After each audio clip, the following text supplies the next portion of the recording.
good. Simmer actually shared something. We're back. And we're back, and that's Robby Nash. Pardon us with our internet interruption. We'll have a word with Verizon about that. And Nash has been putting on a clinic, basically, while we've been gone. There is about, hold still, Rob, hold still, 1 minute and change. And, you know, I've been in a few heats with Robby, and it's fun, but you're in a heat. And you know that you have to, you know, not only bring your A game, but you got to stay moving. You got to pick the right waves. You got to do a lot of things. And let's go through a few results briefly as we have a good look at Zane Schweitzer, who is our ambassador of Aloha without a doubt. Without a doubt. Oh, man, Zane has Aloha spirit flowing through Robby Nash up at middles. Gets under that lip for something fierce. Great riding from Robby in this heat. You know, maybe not always the biggest waves, but aggressive. I mean, I can't impart upon you enough how historical it is to watch this man compete at Hokipa, who's been doing it.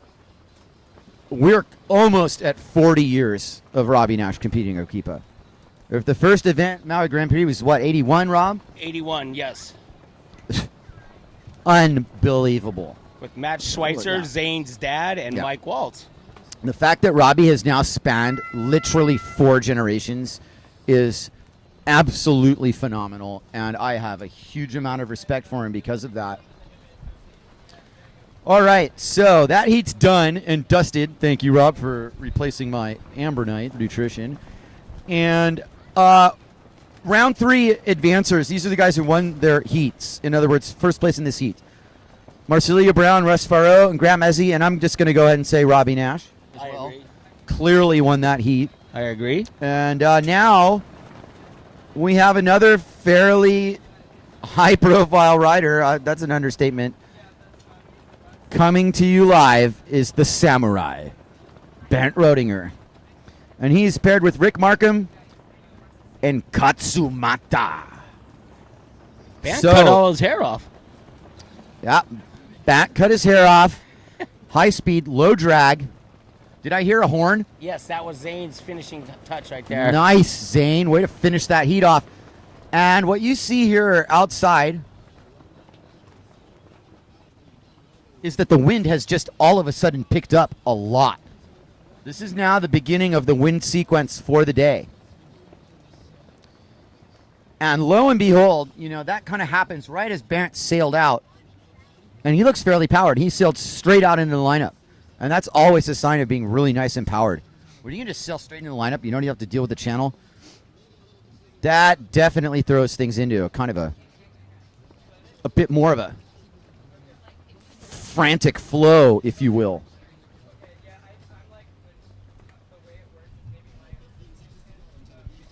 "15 seconds till the beginning of the heat. Once again, it is Bernd Rodinger, Rick Markham, and Katsumata. Heat number 5.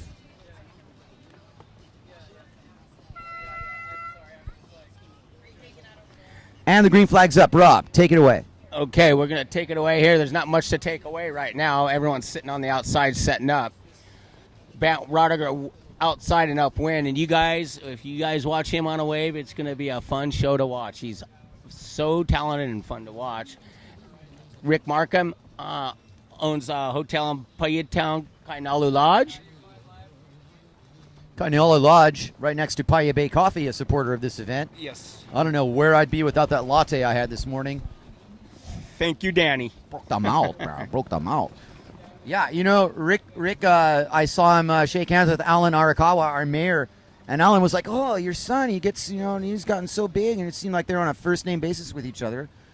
And you know, Rick, definitely one of the more visible members of our community for a variety of reasons, and is, I think, back into the windsurf contest thing just because he spent a lot of time on tour in his own right. Rick, for many years, was our main guy on the PWA tour.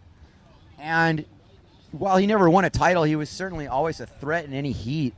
And it rounded him off into being a very good competitor. And that is what he takes into these heats here with just nothing but enjoying the ride at stake. Now let's go outside because Bent Rodinger is going to set up shop here. That's Rick Markham. Bent Rodinger is on the Nash sail, the blue sail. There he is. Thank you very much. Bent Rodinger, full lip contact off the bottom. You guys were just in time for that. Here he comes racing to the other section. This is video game stuff, guys. Bam! Second section. Can he outrace this? I think he can. Yep. In fact, he's going to go into the end section, and I am going to call rotational. There it is. And he actually just pulled that off. And nobody can believe it because it looked relatively unmakeable. But he threw his sail over the falls. And while it wasn't as spectacular as that one he pulled last year, it was a make, and it's going to be the highest score of the event so far. Easily. It depends on what they gave Graham Ezzy's 360, but there was 3 vertical snaps before that happened. And I called it. That's the video game stuff, you guys. If we were remote controlling Barrett, that is what would have happened. On that wave, on the simmer sail, is Katsumata, part of that fierce Japanese contingent. Katsumata is riding a black tip X, all X ply, most durable sail ever. Basically, if you're anywhere like 3 time zones away from the nearest sail repair loft, that's your sail. Rick Markham off the bottom. Sets up shop kind of on a wobbly, warbly wave. Not quite the connoisseur's choice. Not quite like what Bent Rodinger has on the outside. You can skip Colin Baker on the hot sail because he's not in the seat. There you go. There we go. Bent Rodinger backing out. And here comes proper H. Poco Point, you guys. This is what it's all about. This is Maui at its finest right here. Setting up at H. Poco Point on a wave that's actually going to slope him. He gets to fade into it now. Bent won't read this wrong. He's not going to go run for the hills here. Stalling, waiting, punches his bottom turn directly into the lip, under the lip. That's aggressive riding, you guys. Look at the bottom turn. You notice, no hair. Big haircut for Barrett, and it is not lost on us that he is looking a lot more high-speed, low drag than he normally does. He doesn't look slow with the hair, but he looks faster than ever without it. I'll tell you that right now. That was a great ride from Rodinger. In fact, without the rotational move at the end, I thought it was better. That first tag was just ultra spank. Oh, right underneath that lip and powering through it. That was beautiful. It really was.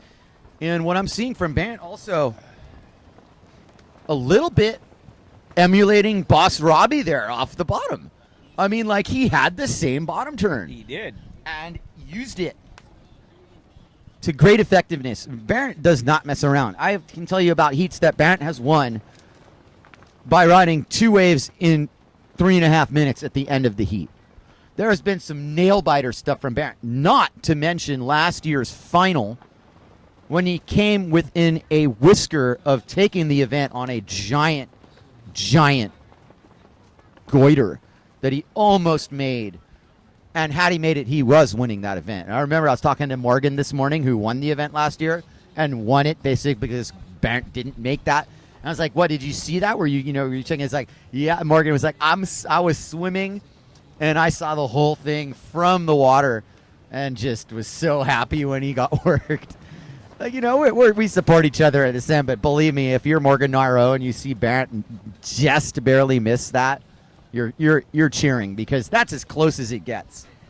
And another thing I'm going to mention, between Morgan Noiro and Bent Rodinger, there are 3 Hokipa titles to their names. They are chasing Polacal's 4 titles. There's Rick Markham on an insider. Going to give it the look. Going to kind of emulate the bigger wave style. And that's definitely a well-ridden wave for Rick. But it's not going to put him in contention, which is fine. We just like seeing him out here. And Rick's going to get a better one. He's going to get a banger before this heat's done. All right. Sitting on a little more than 10 minutes left in this heat. A little more than 10 minutes in this heat, Rob. And, what are some of the standout performances so far, in your opinion, today? Oh, definitely Graham on his 360, and Bent Rodinger, for sure, has been the highlight, in my opinion, at this point. Brasinho. And Brasinho, I apologize. It was so long ago, I almost forgot. Obrigado. Yeah, no, Brasinho was a display of very tight, smooth carving. I think he didn't necessarily feel obliged to do rotations. I'm going to go on record that I think that the rotational stuff isn't being overemphasized like it was because it's not new anymore. And, you know, part of the thing, too, is a guy like Barrett who just made that Taka back into the wave. Goiter, actually. They make it look easy. And I won't mince words. Part about getting a high score is not making it look easy. That's true. You know, Polikow used to do it all the time. He'd, like, land an aerial and just bob his head and make it look like G-forces.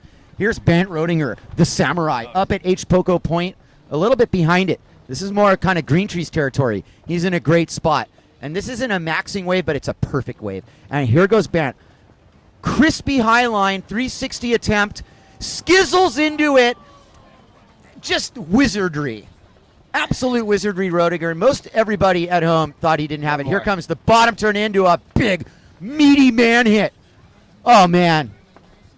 Oh. Unfortunately,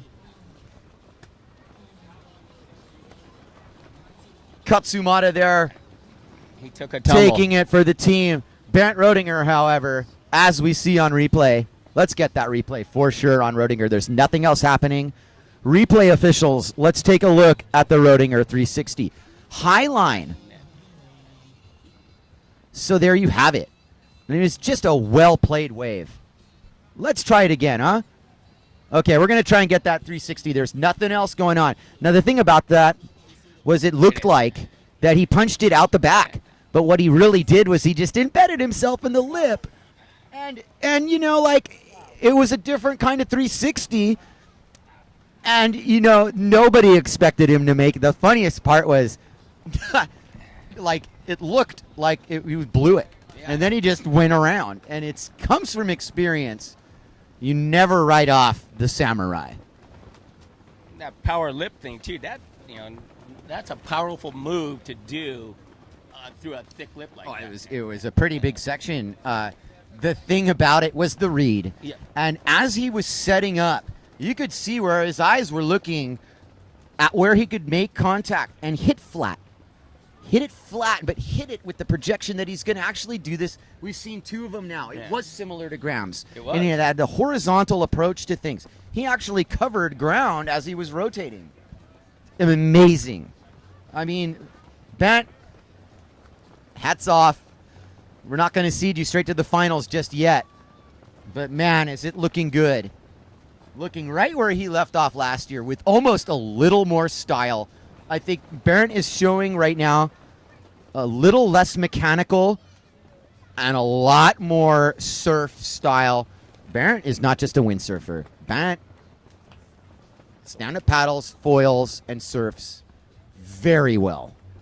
Did I miss anything there? He's a waterman. Waterman. And, you know, that thinking aloud that, you know, high-profile riders that no longer ride for the Nash team, Barrett's their guy. Other than Robby himself, Barrett's their guy. And they are not shy about, you know, throwing him front row and center, and they shouldn't be because he has earned it. And he is cementing it with performances like this. This is round one, guys. He's just getting started. But mind I say that. Here comes an exchange between Markham and Rodinger.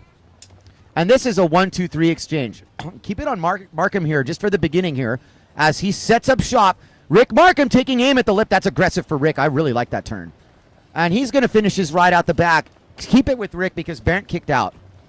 That is definitely Rick Markham's best ride. And I think he held the tail out just for effect there. But he might have wanted to kick out, actually. I think he did, yeah. Because here come the rocks. He's just going to barely clear. He ain't going to clear. No, he ain't going to clear, is he? He's going to sail. Oh, he did clear. That was really close. Dude. Okay, Bant Rodinger out the back. Don't listen to us. Look at that action. Oh, no. He caught a rail. Oh, he did. He got derailed is what happened there. Katsumata off the bottom, barely hanging out together. Some of these in-between waves do not want you to bottom turn smoothly. You are going to be BMXing off the bottom. Katsumata did a little harakiri there. And is going to be lucky if he doesn't take this wave on the head, but it looks like he's taking it on the head directly. And Bam's Bam! stuff is hopefully the current will get his stuff and get it past the. Oh, this does the not rocks. look good for Rodinger's kit. This does not look good for Rodinger's kit. Rodinger's kit is perilously Into in that the current. precipice of the front rock, the worst part to go on. And here comes 2 more whitewaters. I think he's on, Rob. I hate to say it. I hate to spray it. Oh, precious gear. Yeah, he might get lucky. It's got that current right there. Okay. He's You're right. He might get lucky. He might not get lucky. No, if this thing backs off right here, God, this is more action we've seen out in the waves. He's clear. I think he's good. I think he's good. He is good. All right. See, that's experience too, because I mean, he's not to his stuff yet, but that all of us know that if you clear that 1 point rock, there's a 90% chance you're going to make it out because True. the current's so heavy. You see guys here in the position that are not swimming and they're frozen in fear because they think they're going on.